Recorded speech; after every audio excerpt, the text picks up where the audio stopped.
Hey there, Sharon Horne-Ellstrom here. Welcome to day 50 already of our Supersize You annual challenge. Today we're talking about confident body equals confident mind. What the heck does that mean? We're going to talk about the impact of our physical health, well-being, energy, etc. on our mind, which all comes together to increase our confidence. I could tell you so many stories about this on both sides when I wasn't in my best physical energy, health, or shape, and the impact that had on my life. A couple of times it had me actually out of the game of life, physically actually. Oh, dead once. I wasn't even thinking about that today, but so true. And guess what? If we're gone, we're gone, right? If we pass away, if we die, none of it matters anymore. But I can think of many times in my life when my physical body, my physical health had a positive and a negative impact on my performance, on my mindset, on my confidence. Even as far back as college, I remember putting on the freshman 25. It wasn't the freshman 15 for me, and being very vertically challenged. It had a big negative impact on my mental health and well-being, my confidence in myself to perform well in my courses.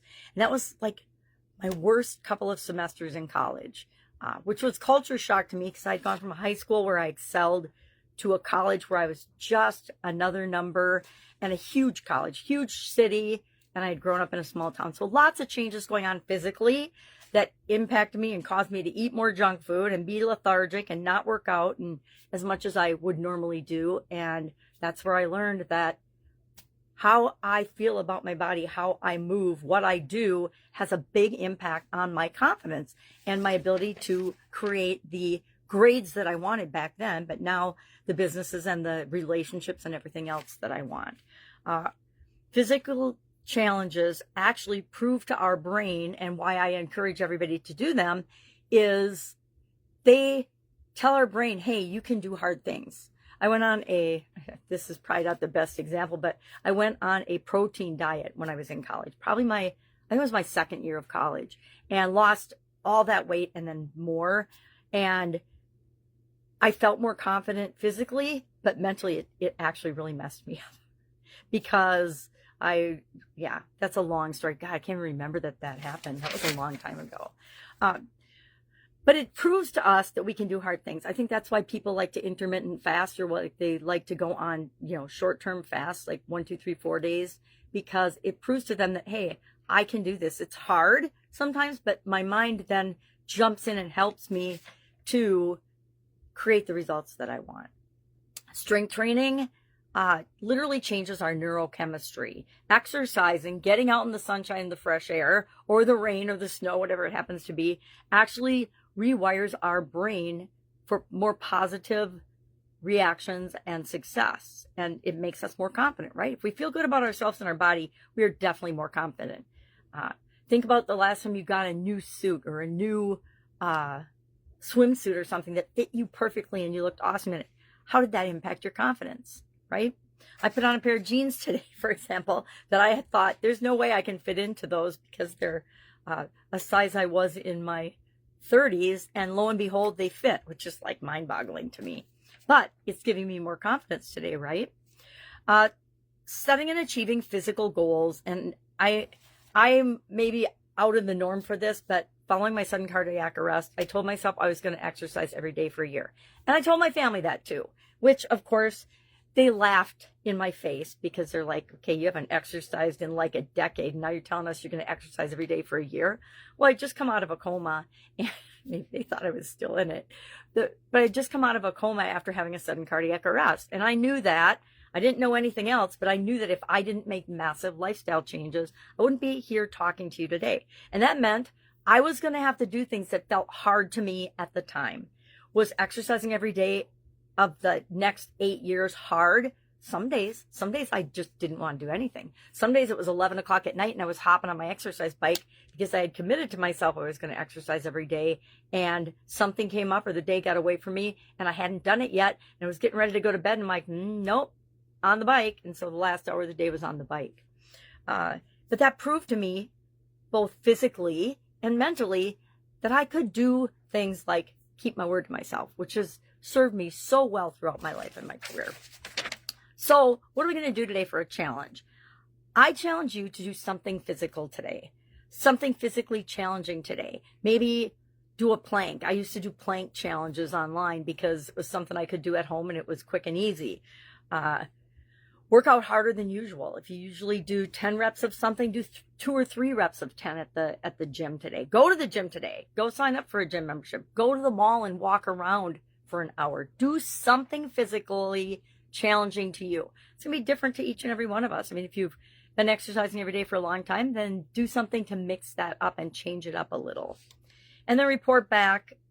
Notice if it has a mental shift in you. By pushing yourself harder, I think personal trainers do this for us all the time. They push us to the edge and then a little bit more because they want us to prove to ourselves that we are capable of so much more than we think that we are. Some reflective questions I think would be good today are, ask yourself, when I've accomplished something physically difficult, how did it change my mind or my mindset or my mood or my self-perception? How did I see myself when I'd done something hard? My family, we used to sell fireworks every summer. We haven't since my dad passed away. We haven't really done it. One of our family members took over the business and doesn't really have us help anymore. But every year we would come together for a month out of the year, a little over. And as a family, we would sell fireworks. It was a blast, literally a blast. And figuratively, but it was super fun because it was very different than what I did in my day life. I was working in corporate America as a manager. I had an engineering degree, but I've only done like 5 or 10 engineering projects in my career, which is really funny. But I guess what I did do was industrial engineering, so I did really actually do engineering all the time. But it was very different than my day job. And so it was fun to come together and do that. It was also extremely physically challenging. It was, stocking shelves, moving big boxes of fireworks, loading and unloading trucks, on your feet selling 13, 14 hours a day. And it was just physically taxing. But also at the end of each one of those long, exhausting days, it was so satisfying. So I want you to find something today like that. Do something challenging physically, see how it makes you feel, and then just share how it made you feel in the comments below. If it just made you feel exhausted, we're going to reframe that, but share so that we can figure it out and learn from one another. The next reflective question is, how does my physical state, my energy, my strength, my health impact and affect my confidence when it comes to doing anything and in other areas and aspects of my life? I've got so much experience with this, and I could tell you so many stories. I spent several years in my 20s actually with all kinds of systemic stuff going on, and mostly I just missed out of my early 20s. So physically, I will attest to the fact that it has a huge negative impact on you, at least on my mind and my mindset. And then finally, what physical goal would make you feel unstoppable? I don't have an answer to this one. I don't know what physical goal would make me feel unstoppable right now.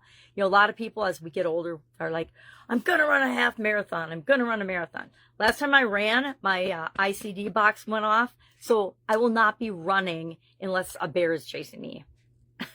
You won't see me run probably. Dance around the house maybe, but run, no. All right, that's it. Any questions? Hit me up and ask. Share in the comments below. What's your favorite way to move your body? What's your favorite way to get up and get energized and to build physical confidence? Share in the comments below so we can learn from one another. And I will, of course, mine's walk out in the sunshine. Mine's go for a walk in nature. And that's not super physically taxing for lots of people, but I'm getting older, right? All right, have an awesome day, and I will, of course, be with you tomorrow. Bye.